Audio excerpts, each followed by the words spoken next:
Hey, how's it going, everybody? Welcome back. We got ourselves another replay analysis. This is a 3v3 GC1 video, so we got ourselves Blurr. Let's go on his point of view.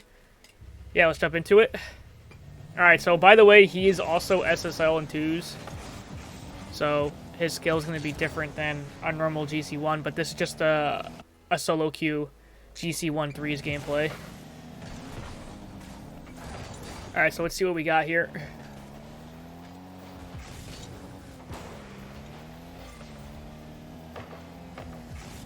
Okay, perfect. That second man positioning was really good because you're able to capitalize on if the ball is 50'd really close.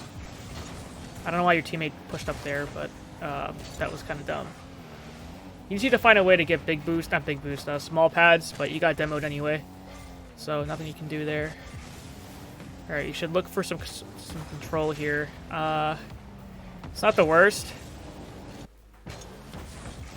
Try not to flip, though. I think it's a really bad habit that even I'm trying to fix, is that every time I jump off the wall, I always go for a flip, and I don't know why that's really a thing, though, because you have plenty of time and no one's challenging you, so you shouldn't normally want to flip, because now you hit the ball too hard, and I think if you just don't flip, and I think also you slow down on the wall, so slow down a bit off the wall. No one's challenging, so just make sure you're keeping an eye on the opponents, because you can actually go for a really easy air dribble. So that would have been huge, but you threw away the ball. But I mean, it works out because what's good is that your teammates are actually Gray got a demo there, and Navajo has no boost. So, and again here, you're doing too much. Like, again, no one's showing any signs of challenging, so you don't need to rush. You have plenty of boost to actually hit a nice shot onto the net here. So you see that Navajo is not going to challenge. You can flick your camera a bit to see where Boston is. Boston's all the way over there. So at this point, take your time and just literally just like jump up around the ball and then hit it into the net. I think that's a really good idea there. You don't need to challenge so soon. I think that's this happens because you're just not paying attention to the field, and it's understandable because it's threes, and I think you have the mindset of, well, you have to go really fast. But remember, no matter what game mode you're in, there's always a case where you have to play fast or slow, and you have to just recognize that. Even in a fast game of like threes, there are still times where you could play the ball slow. So you just got to find that, and usually you find that by looking at the opponents. So right now, just pay attention to the opponents. Like, you know, think of it this way: if they're not challenging you and there's a lot of space, then just use it. You know, you don't have to throw away the ball every time, because ideally that's actually what they want you to do. Because when you throw away the ball, then it's actually easier to save it. Although you're hitting the ball faster, but since they're giving you space, they're farther back from you. So when you throw the ball away, they actually can react to that. Doesn't matter how quick the ball is shot. So, okay, what happened here? Okay, I mean, I think this is a good try, but the thing is, you got to cover for your teammate a lot faster. Where's your third man? Okay, third man's all the way back. Okay, so here's the thing. There's a problem here, and the thing is, since your teammate is all by himself, you got one guy here and the second guy there. So the idea is that the momentum is going here, right? That's mostly the momentum is going. Even you're going this way, right? You have your one teammate who's going like this way. Well, the ball is moving really quick, and he's not going towards the ball to continue the hit out, right? So the problem is that he might hit the ball really weak, so you really got to cover this. So you kind of hesitate, like you kind of slow down and then you go, but you just have to take the risk, use your momentum, and then just slingshot in as soon as you see the ball drop close in front of you. It's just a risk, you know? You're up 2-0, you might as well try it, you know? So change your playstyle depending on if you're in the lead or not, too. Because, like, for example, you take it like this. Turn around quickly. You might be able to get it. Who knows? Maybe you might not. I don't know, but just try it. I mean, you were that close when you slowed down, so imagine if you just didn't slow down. Probably would have saved it. But, I mean, it's easy to tell you this when I have the replay and I can see the mistake afterwards, but it's just small decision-making, you know, ideas that you have to start using and start thinking of quick. Okay. See, here's a little trick that I've discovered. Okay, so this is going to blow your mind. So, I've been watching some of my 2's gameplay and some of SSL 2's gameplay because, quite frankly, I'm actually sucking right now. You're doing really well, which I'm happy for. But, so there's a little problem with this with this scenario, and my brother and I were talking about this while we were playing 2's together, is that when there's nobody else back here, right? So third man is up, and there's, you know, there's one defender, and then there's two defender, and this guy's coming in really short. So here's the thing.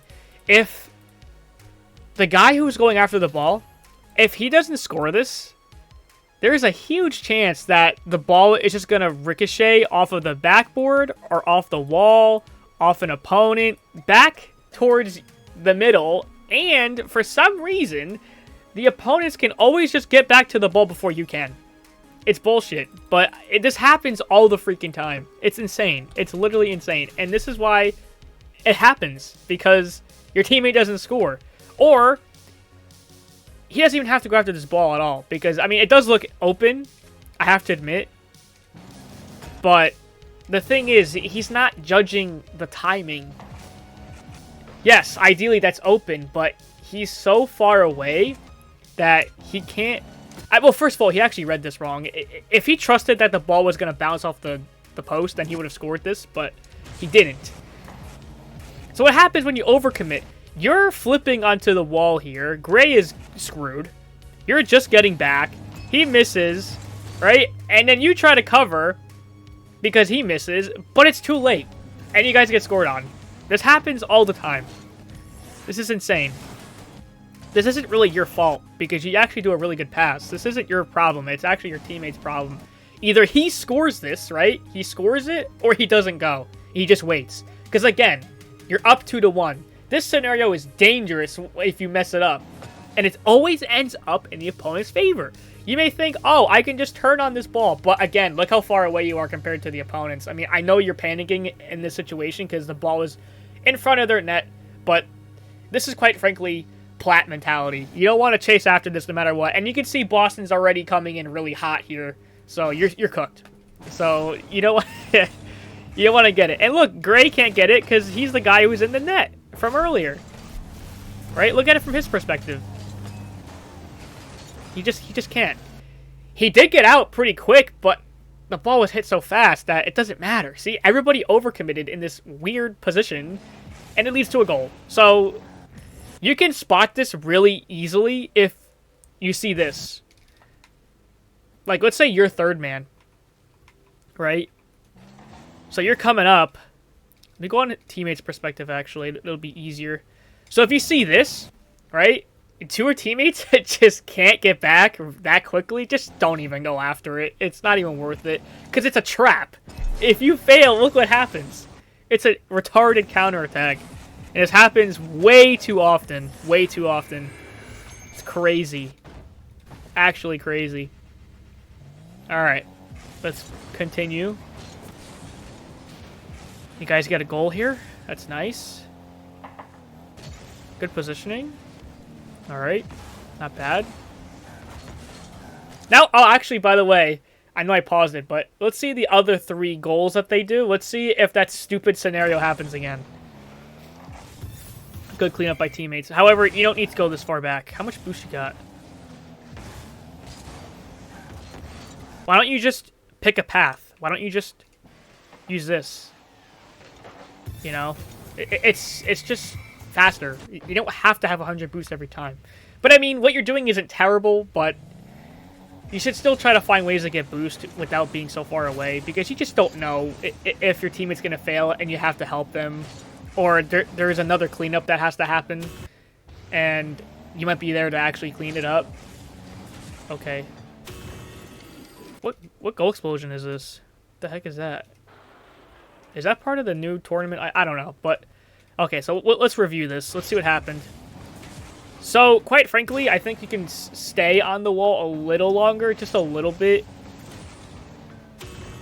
Or, at the end of the day, you get your big boost here, and then just jump up, like, into the ceiling, and then go right back down. Like, really... I mean, this is probably too low, but...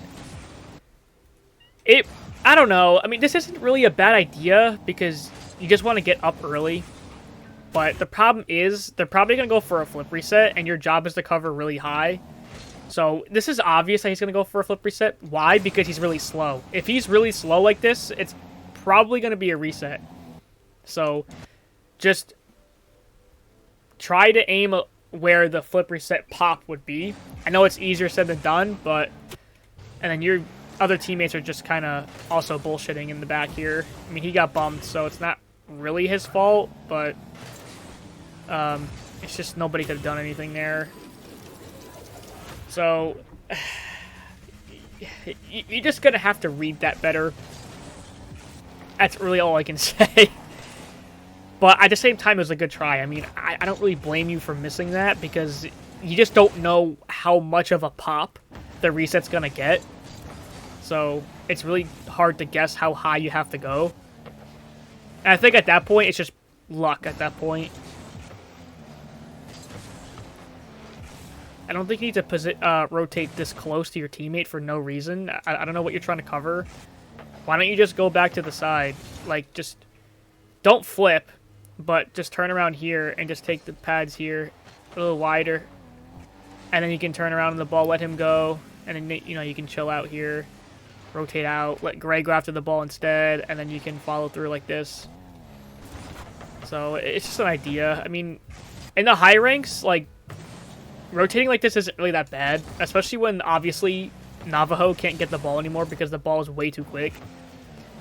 But I just think this is kind of like a redundant type of positioning. Like, it doesn't accomplish anything either.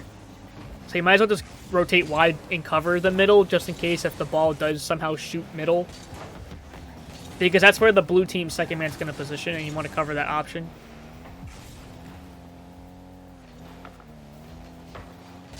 Can you read this? Nice. Good job.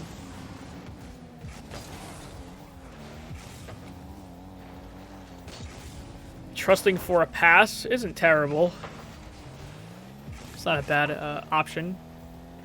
Cover your teammate here. Okay, good. Take your time here. Ooh, good try.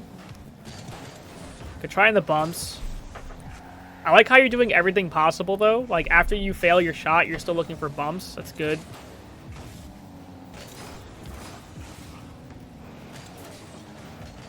Nice. Teammate's able to go after that. Nice.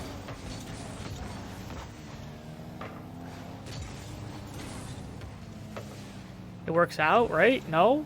It doesn't work out. It's not working out because you guys are going to get scored on. Okay, very interesting. I thought... Yeah, like, this isn't bad. I mean, you try to get there as early as you can, and your teammates are getting back at the same time. I guess, if anything, you got two options. Either you go early like this, or you somehow trust it, position on the wall a little longer, and then jump after it. But the problem with that is you're letting him get closer to the net. So, what happened? I mean, you hit the ball. Yeah, it's just... Oh my goodness. This is just unlucky, to be honest with you. Like, I don't know if waiting here would be a better option, because you don't know he has no boost. But at the same time, again, he's moving really slow. So he's not, like, the ball isn't flying into your net, and he's not flying into your net. He's kind of going relatively slow. So I guess you don't have to go after this right away. Maybe take an extra, like, half a second to just read it. Okay, hold on. Wait a second here. You do hear the opponent next to you, so you can try to turn in and get a bump on him if it's possible. I'm just saying if it's possible. That could be another chance to salvage the situation. You know, you gotta do everything humanly possible. But, I mean, your challenge before on the wall was a good attempt. I mean, anybody would have done that. I would have done the same thing. I just don't know if that was the right decision or not, because obviously people on the backboard should go after the ball in the air like that, but I just don't know when you should go early versus when you should stay on the wall. It's something that I kind of have to look at watching like SSLs or pro play, see what they do. Guys are getting creamed here. What the hell is happening?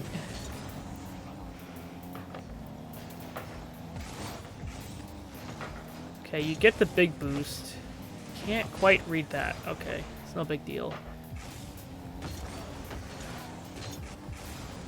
Ooh, good try. Oh man, what the hell happened? Yeah, he got too close. He should wait a second.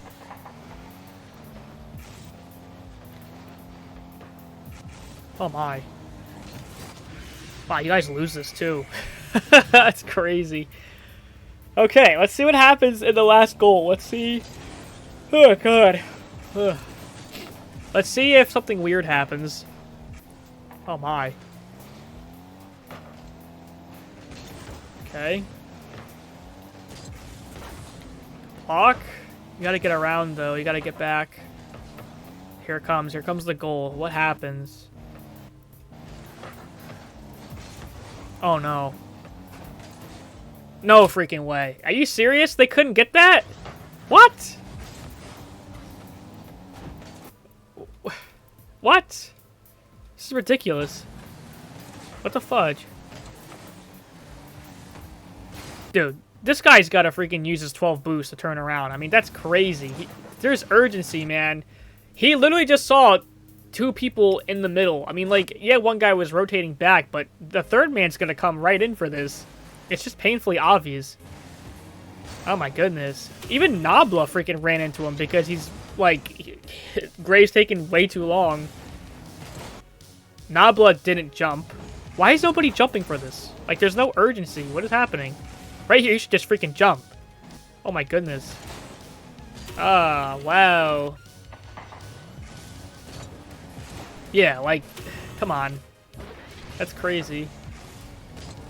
It looked like Gray was going to get that 100%. I think he could have if he just used his 12 boost a turn. Man. Okay, so what do we got for this replay? Well, I would say focus on reading your opponents better. Like, look at their car language. If they're giving you space, and slow down and use it to your advantage. Don't always dodge off the wall when you're trying to go for an aerial play. I feel like it's a habit that a lot of people do, me included. So make sure you control it. Try to find ways to just rotate a little bit away from your team. Because I noticed there was some redundant rotational, like, pathing that you did. Like, it was kind of like you're close to your teammate. I mean, it's not terrible because high rank it's not as punishing, I guess. But, again, it's still kind of just like, well, you're not really accomplishing anything with it either. So... Okay, you're trying to keep it up. No one's positioned for this. That's up for quite a bit of time. Oh yeah, here it comes. Ooh. Oh man, that sucks. Yeah. So, just focus. So... what needs to happen now at this point, if you want to get good at threes, you need to just understand where the opponents are going to hit the ball. And that's something that you're just going to have to look at their car language to kind of maybe determine that.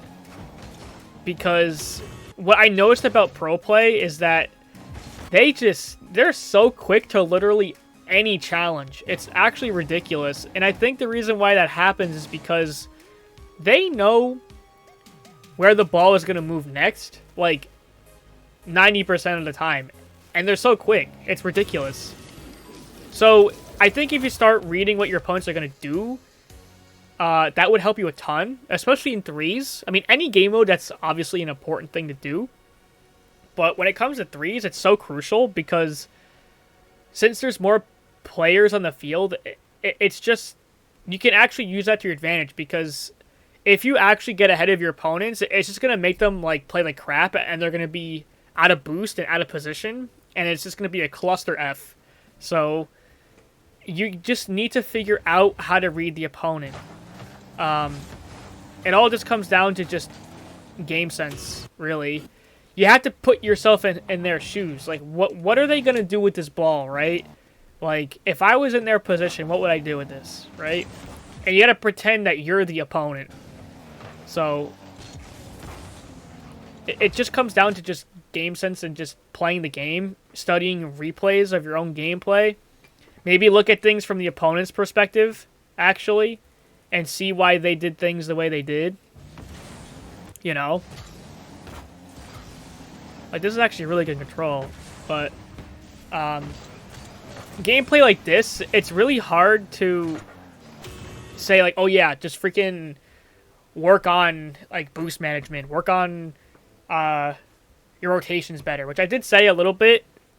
It's not terrible, so I wouldn't worry about it too much, but I think when you're at this high of a rank, you need to start understanding where the opponents are going to hit the ball, and that just comes with time and just reading their car language.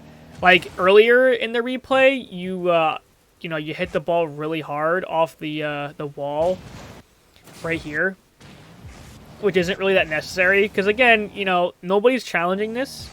So if you're just more aware of your surroundings and you're becoming more of a more field-oriented, field-detailed-oriented like player, then you're gonna start seeing gaps, and you can take advantage of it, like this. So just focus on reading the momentum of the field. Like, how is the ball moving? Where are the opponents going relative to the ball? If they were to hit this ball in this position, what can they really do with it?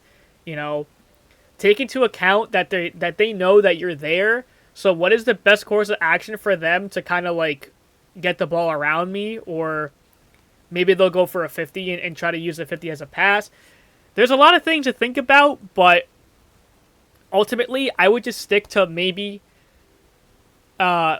one thing that you can think of beforehand, before it happens, and then see if that works out, see if that's true. And if not, well, then you can try again in the same scenario some other time, but think of a different scenario. Okay, well, that didn't work out before.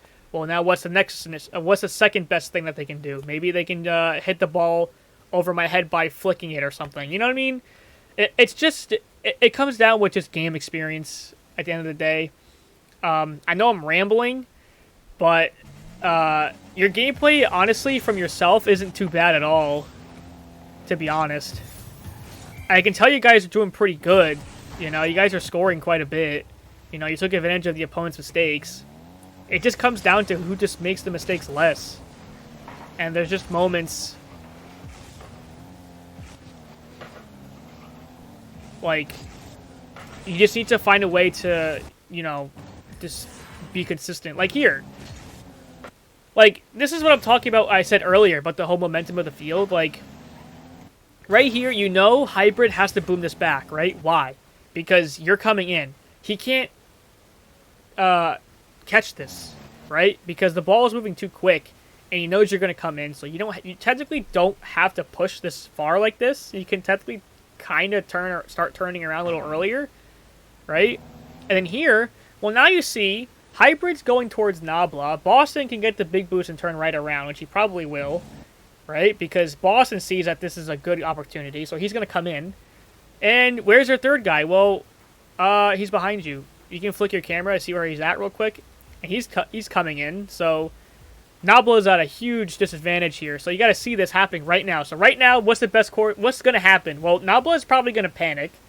He's probably going to try to control. He's either going to panic, he's going to try to control it to his corner, or he misses, right? But I think the most likely scenario, since the ball is moving faster than the blue team, and Nabla should be able to control it since he's GC1 at least. The likely scenario is that he's going to control it, right? So I would focus on just getting close to him quickly, because even if he does control it, the blue team at that point is now going to have an opportunity to attack. See?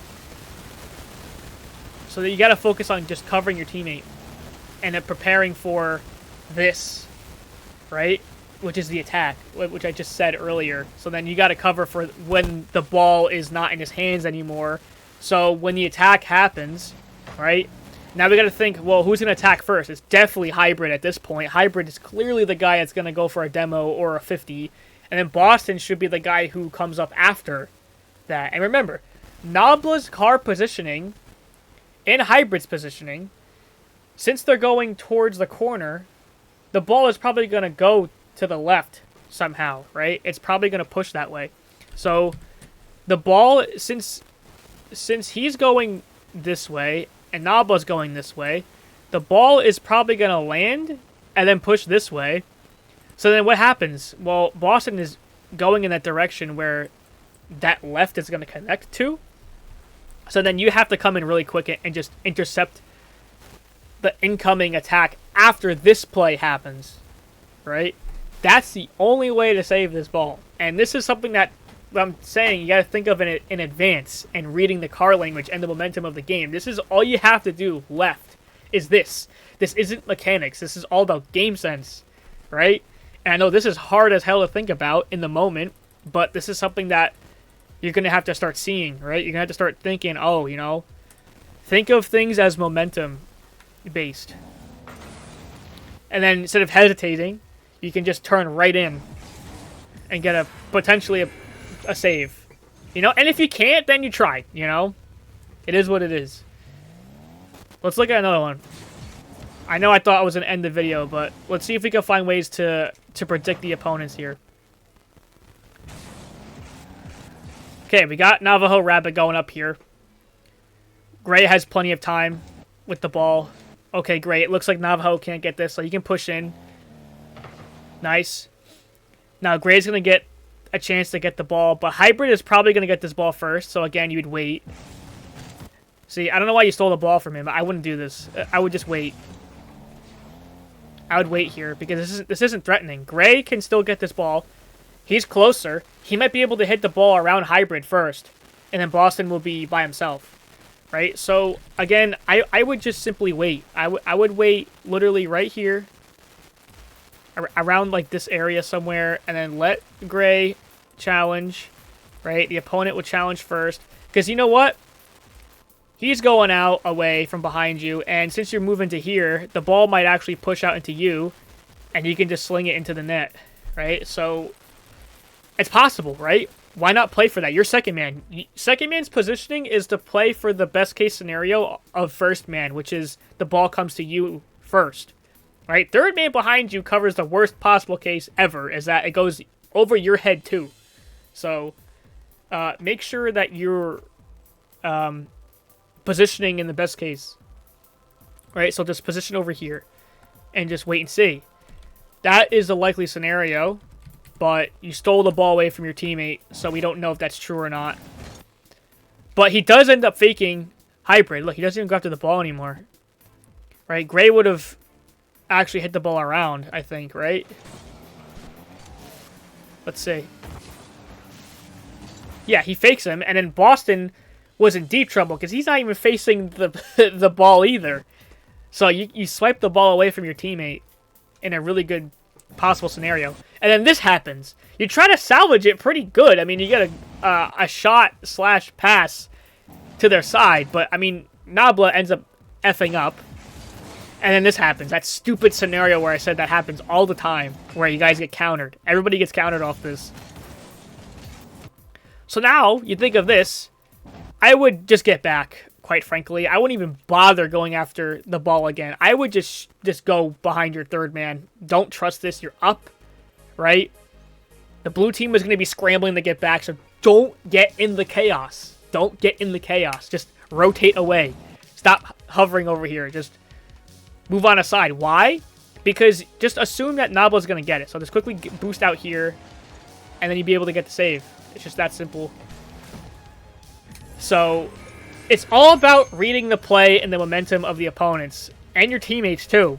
What is likely to happen, right? You don't think after the ball is hit. You got to think right before a play happens, what's going to happen. And what is a play? A play is when somebody hits the ball. Whether it's your teammate going for a shot or a 50 happens, those are plays. So you got to think before that happens. So for example, this is a play, right? This 50. This is the play. So now your second man has to read where the ball might go beforehand, which he does. Great. Right now, there's no play. This isn't a play. Nothing's happening. Here comes the play, right? You see the momentum? Here comes the play. Lower-ranked players could probably use this information because lower-ranked players probably don't know this. Maybe you do, I'm not sure, but maybe it's a good refresher. Here comes a play, right? It isn't a play yet, but it's going to happen. We clearly see here and here, right? There's going to be a play happening around here somewhere, right? So now, the responsibility of the second man is to position for this, right? Where's second man? You. Okay, so you're too far away, so you can't really do anything. But, I mean, you could. What's likely to happen here? Well, since it's off their corner, the most likely scenario is that the ball pinches middle. There you go. Good try. But, hey, it worked. You don't have ball cam on, so you can't tell what the next play is. Okay, here. There's no play anymore. This isn't a play, right? Now it's going to be a play because now everybody's going to the ball. You see that? You see the momentum? Everybody's into the ball. That's the play. So, again, no need to worry about that. It's an open net. Let's see another play happening. No play yet. Okay, here it comes. Now you got to read this. Where's the ball going to go? Well, based off your... If I had to guess where this ball is going to go, let's see if I'm right. Guys, I actually don't remember what happened earlier in this replay. So I actually don't know. So your teammate's going to get beat. Because you can clearly tell he's slower. It might bounce left. No, it went right. So I was wrong. I read it wrong. Okay, so here's... So after this, there's no play yet, but only for a short time. But a play is coming because Hybrid's approaching, right? Here comes a play. All right, now here's the play. Boom. Now it's in the air. Now you got to read this. What is the likely scenario from this after you see Hybrid get corner boost, right? He's got 100. You got to use intuition. He's got 100 boost, right? Now the play has started. Unfortunately, in this scenario, the play has already started because since he's already on the ball, the play isn't a constant progression, not just a one-time thing, and the ball might shoot away somewhere else. But this is a constant play. But still, you got to treat it as if this isn't a play anymore. Like right now, this isn't a play, but it kind of is. So, what is likely to happen? Well, you just see this guy with a 100 boost, right? He's probably going to go for a flip reset. Why? Because people like hitting clips. So you got to get here fast. You got to get there fast. And cover high. Because your backboard, you got to cover high. I would jump sooner than this. I would just freaking go. I would jump immediately after this. So, that's the likely scenario, is he's going to get a flip reset. If you notice, most people don't really go for air dribbles into the net. They just don't. They would rather go for a couple touches, flip reset, and then shoot it in. That's really what people like to do. Okay, so here's a play coming, right? He can't control the ball. He's going to hit it away, so that's easy to read. Okay, again, this is not necessary. Why? Because Navajo is already behind you. See?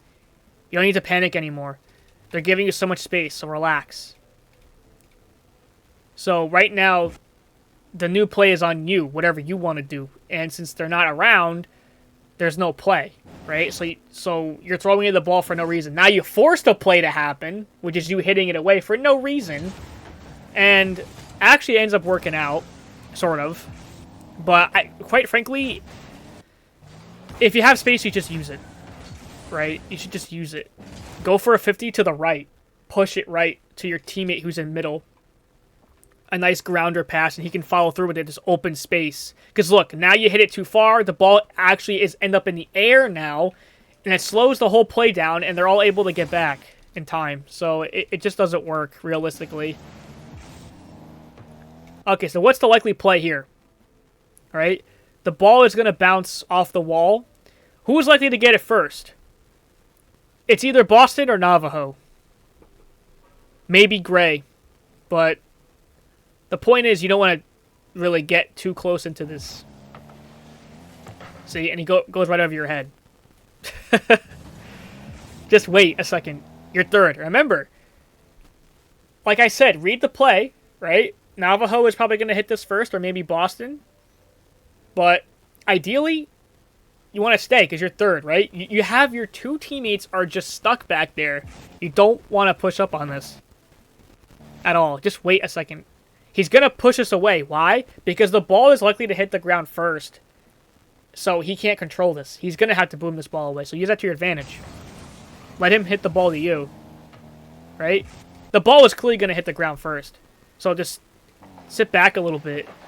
And then try to jump up softly off the wall and go after it again. Right? I think you can do it.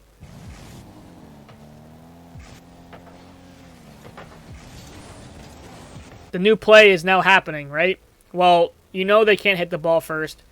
So I would just wait around over here. Cover for Gray just in case if he messes up.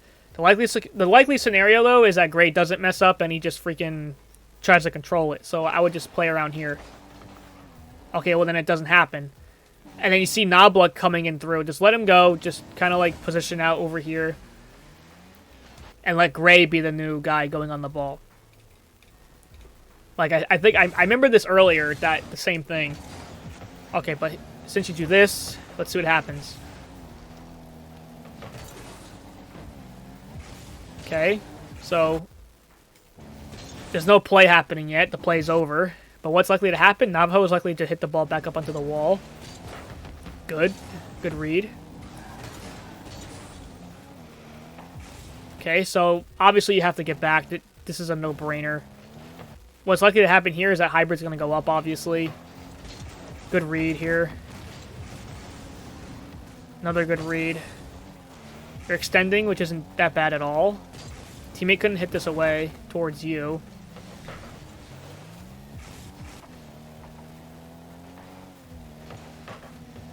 Okay. Good job covering. Now, why did you position this way, right? Maybe to other people watching this? Well, why is he pushed so close? Well, Navajo throws the ball away. Gray can actually control this, but only maybe, because the thing is the ball is moving kind of quick, and the ball is going to hit the ground first. So Blurr is positioning in a way to help out his teammate if the ball pushes out away from his teammate far, and it does, see? He gets a good touch with the roof of his car. I think this is unnecessary. I don't think you need to flip like that. Just use your air roll. Like, just use your air roll to stay pointed at the ball. You don't need to do this. This is just unnecessary. Look, and it makes you mess up.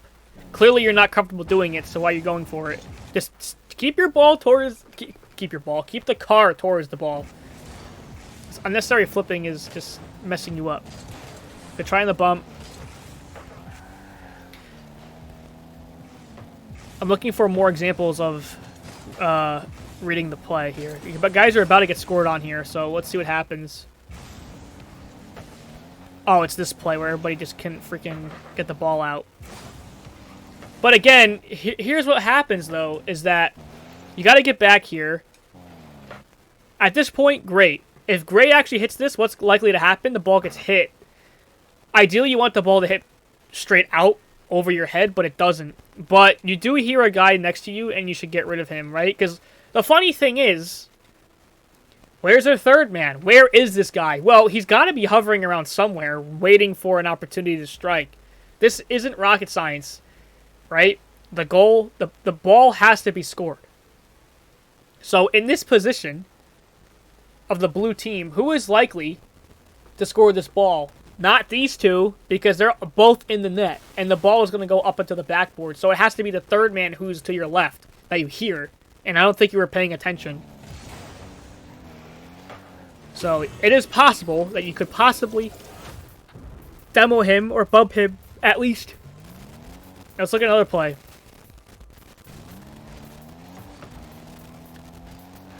Okay, what is likely happening here, right? What's likely happening is that Boston's going to hit the ball first, and it's going to push into your corner pretty hard. So I wouldn't position this close to near post. I'd be like a little bit over here, just to give myself a little more momentum to lead into the play if I have to. And then Gray's going to rotate behind you. Say the ball pushes pretty forward. This isn't terrible. However, this 50 could be better, I have to admit, looking at this a second time. Why could this be a little better? Boston just flipped into the ball. He's going to have a slightly slow recovery. I mean, he looks pretty good, but he just landed on the wall. And this right here isn't scoreable, so I would just jump sooner, and I would just try to go for a slower 50 rather than trying to dodge into it. So, like, again, I would just kind of jump here, actually. I would jump a little earlier, because when you jump a little earlier, you're going to be matching the opponent's spacing off of the wall as well. Because he's... See, you're just barely off the wall, but he's plenty off the wall. So because you're barely off the wall, the ball is going to be hit over here with this part of your car, so which means the ball is going to push this way. But since he's more out, then you're hitting it back into him. So that's why I said earlier, if you jump earlier, rather than hitting the ball from over here, you'd be hitting the ball more center, so the ball wouldn't push out like this. It's literally such minor, like, decisions to just jump a little earlier, but that might actually be the difference between you winning and losing this game. And then Gray decides to just do nothing with this ball. Let's see what Gray can do in this scenario. So he should get back. And he should know immediately someone's going to get this ball. Somebody has to get this ball, guys. Somebody, right? This is a juicy opportunity to score the ball, right? You have to go after this. Gray has to go. I don't know why he doesn't do it. He thinks he has all the time in the world, but quite frankly, he doesn't. He needs to use his 12 boost to power slide turn and just... Because look how close he was without using boost. Look how close he was to the ball. If he just turned power slide with 12 boost and just dodged to the right, he would have gotten it around hybrid. So, it's all about reading the momentum of the field, right? What's likely to happen? Gray should see, at this moment here, Navajo's going out, which means that the third man's going to come in, right, to be the new second man. He sees him. Hybrid's kind of pointing towards the goal. So, someone's going to come, right? Someone's going to come here. See? It's just the rule of the game. Well, obviously they're going to hit the ball, right? Because that's how you play Rocket League. So why are you sitting there doing nothing? And now you got to get poor Nabla to go after it for you when you should have done it a long time ago. And to be fair, Nabla probably could have jumped, right? Because again, Hybrid's coming in hot here. He definitely can see him coming in hot. So jump here. Jump, turn right, and then just dodge to the right. Or something, you know? Like, just try to block it. But nobody does anything. Alright, so that is enough rambling. Hopefully that last segment with reading the play, understanding what a play is and what's not a play, like what's leading up into it, understanding what might happen next depending on opponent's positioning and where the ball's going, you know what I mean? Like, you see? It's stuff like that that's gonna snowball in the 5 minutes of your game that might actually make you play better. I don't think you need to do anything mechanically, quite frankly. I think you need to play faster mentally When you play faster mentally, you're going to actually play faster physically. It might not look like it, because you might not be supersonic all the time, but the shit works, right? That's how you read the game, is by understanding opponents and what they're likely to do with it. Alright, enough rambling. This is a long one, but hopefully this it helps a lot of people unlock more of their game sense and understanding of the game. So yeah, if you guys enjoyed, don't forget to leave a like, subscribe, and comment, and I'll see you guys in the next one. Peace.